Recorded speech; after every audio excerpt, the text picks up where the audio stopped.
안녕하세요. 이번 영상에서는 좌표평면과 그래프 단원에 대해서 알아보겠습니다. 좌표평면과 그래프 단원은 이후에 함수를 배울 때 기초가 되는 단원입니다. 이전에 정수와 유리수 단원에서 배웠던 수직선을 확장한 평면과 그 위의 점들에 대한 내용이 담겨 있습니다. 우선은 정수와 유리수 단원의 수직선에 대해서 간단하게 복습하고 가겠습니다. 수직선은 기준점인 원점을 중심으로 오른쪽의 양수, 왼쪽의 음수를 대응하여 나타낸 직선이라고 했습니다. 숫자를 대응하는 원리는 정수와 유리수 영상에서 확인하실 수 있으므로 여기서는 넘어가겠습니다. 이렇게 대응된 숫자를 그 점의 좌표라고 합니다. 그리고 어떤 점 P의 좌표가 A일 때 그것을 기호로 PA라고 나타냅니다. 그림에서 보듯이 두 점 A, B의 좌표는 각각 A는 -2이고 B는 1입니다. 숫자를 나타내기 위한 직선을 꼭 가로로만 두라는 법은 없습니다. 이것을 90도 돌려서 세로로 세워진 직선을 생각할 수도 있습니다. 이때 우리의 인식상 위로 갈수록 숫자가 커지는 것이 편하므로 위쪽으로 갈수록 커지도록 두겠습니다. 그러면 가로로 뒀을 때와 마찬가지로 세로로 뻗은 직선도 기준점에 대응하는 점을 0으로 원점이라고 하고 위쪽의 양수, 아래쪽의 음수를 대응하겠습니다. 그러면 이렇게 세로로 된 수직선을 생각해 볼 수 있습니다. 자, 이제 두 수직선을 합쳐보겠습니다. 이런 식으로 아무렇게나 합쳐도 되지만 우리는 여기서 기준점이 되는 두 개의 원점을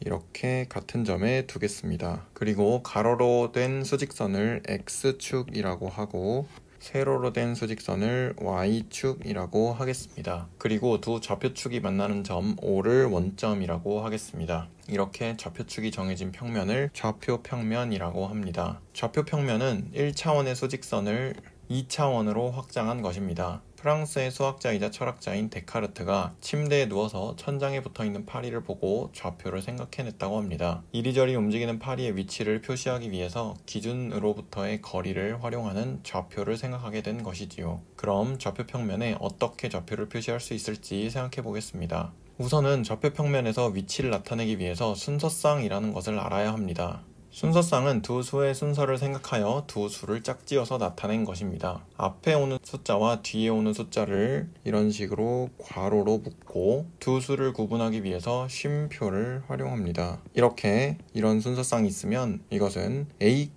B라고 읽습니다. 순서쌍은 순서가 매우 중요한데요. 1,3과 3,1은 순서가 다르므로 서로 다른 순서쌍이 됩니다. 좌표평면을 보면 가로축인 X축과 세로축인 Y축에 각각 대응하는 숫자가 있습니다. 좌표평면상에 어떤 점이 있으면 그 점에 순서쌍을 부여하는 방식으로 좌표를 정하려고 합니다. 이때 앞에 있는 숫자는 X축의 좌표에 대응하고 뒤에 있는 숫자는 Y축의 좌표에 대응하는 방식으로 정했습니다. 그러면 각 축에 어떤 숫자에 대응하면 좋을까요? 이런 식으로 아무렇게나 랜덤하게 대응을 한다면 아무 숫자나 잡고 이렇게 1,4와 같이 순서쌍을 대응을 해도 되지만 그러면 우리가 좌표평면을 이용하기 힘들게 됩니다. 마치 우리 집의 주소가 매 순간 바뀌는 것과 마찬가지이지요. 따라서 좌표는 일정한 규칙에 따라서 정해져야 하는데요. 이때 점과 직선 사이의 거리를 이용합니다. 가령 이 P점이 있다고 보겠습니다. 이 점에서 X축의 점들까지 이르는 거리는 이런 식으로 무수히 많지만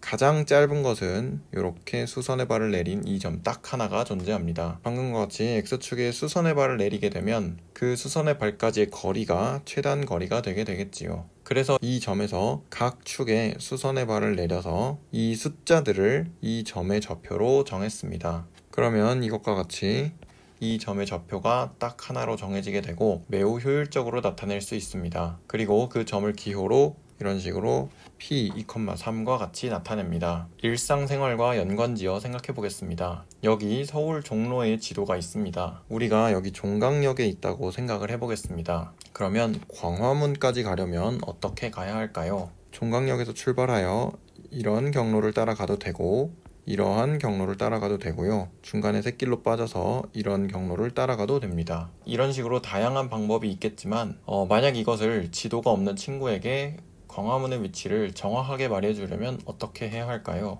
아마 우리가 있는 지점, 여기서는 종강역이 되겠죠. 이 지점을 기준으로 두고 건물들을 몇 개 지나서 이런 식으로 블록이나 건물들을 몇 개 지나서 방향을 바꾼 뒤에 또 이렇게 몇 개의 건물이나 블록들을 지나야 한다 라고 설명을 할 것입니다. 또는 북쪽으로 얼마, 서쪽으로 얼마 이런 식으로 설명을 하겠지요. 또 다른 곳을 생각해 볼 수도 있습니다. 또는 출발하는 지점이 달라질 수 있지요. 예를 들어서 종강역에서 안국역까지 갈 때의 경로와 또는 종로 3가역에서 시청역까지 갈 때의 경로가 모두 다 달라질 수 있습니다. 이런 경우에는 각각 상대적인 이치에 따라서 설명을 해야 하니 매우 복잡하게 됩니다. 종로처럼 이런 식으로 비교적 격자형으로 되어 있는 곳에서는 설명을 하기가 비교적 편하겠지만 길이 구불구불한 경우에는 매우 불편해질 수 있습니다. 이럴 때 좌표평면을 쓰면 편합니다. 다시 좌표평면을 보겠습니다. 처음에 좌표평면을 정할 때 기준이 되는 축을 먼저 설정을 했습니다. 그래놓고 보니 이 축들이 이런 식으로 교차하게 되어 평면 전체를 이렇게 네 부분으로 나누었습니다. 이렇게 평면을 네 부분으로 나누었다고 해서 각 영역을 4분면이라고 합니다. 그리고 알기 쉽게 1, 2, 3, 4분면이라고 이름을 붙였습니다. 일반적으로 우리는 양수인 부분들을 먼저 생각을 하므로 x와 y좌표가 모두 양수, x좌표가 양수고 y좌표가 모두 양수인 이 부분을 1, 4분면으로 두고 반시계 방향으로 돌아가면서 2, 3, 4분면이라고 이름을 붙였습니다. 단 여기서 X축과 Y축의 경우에는 어느 4분면에도 속하지 않습니다. 4분면들의 경계가 되게 되기 때문이지요. 어떤 점이 있으면 간단하게 축과 원점에 대한 대칭인 점을 찾을 수가 있습니다. 예를 들어서 여기 어딘가에 P점 A, B가 있다고 하겠습니다. 그러면 X축에 대해서 대칭인 점을 찾으면 이 길이와 이 길이가 같게 되므로 이 점을 Q라고 하면 X좌표는 같고 Y좌표가 부호가 반대가 되게 됩니다. Y축에 대해서 대칭인 점을 찾으면 이 길이와 이 길이가 같고 이 점의 좌표를 R이라고 하면 -A, B가 되게 됩니다. 원점에 대해서 대칭인 점을 찾으면 이 길이와 이 길이가 같고 대칭인 점을 S라고 하면 -A, B가 되게 됩니다. 지금 보시는 그림과 같이 좌표평면에 다양한 점들을 찍을 수가 있습니다. 이렇게 찍힌 점들을 한데 묶어보면 여러 가지를 관찰할 수 있는데요. 그 중에서 X좌표들과 Y좌표들을 한데 모아서 관찰해 보겠습니다. 그런데 점들의 위치를 살펴보면 점에 따라서 X좌표가 각각 변하고 있고 Y좌표도 이렇게 각각 변하고 있다는 것을 알 수 있는데요. 이렇게 여러 가지로 변하는 값을 나타내는 문자를 변수라고 합니다. 이런 두 변수 사이의 관계를 좌표 평면 위에 점, 직선, 곡선 등으로 나타낸 그림을 그래프라고 합니다.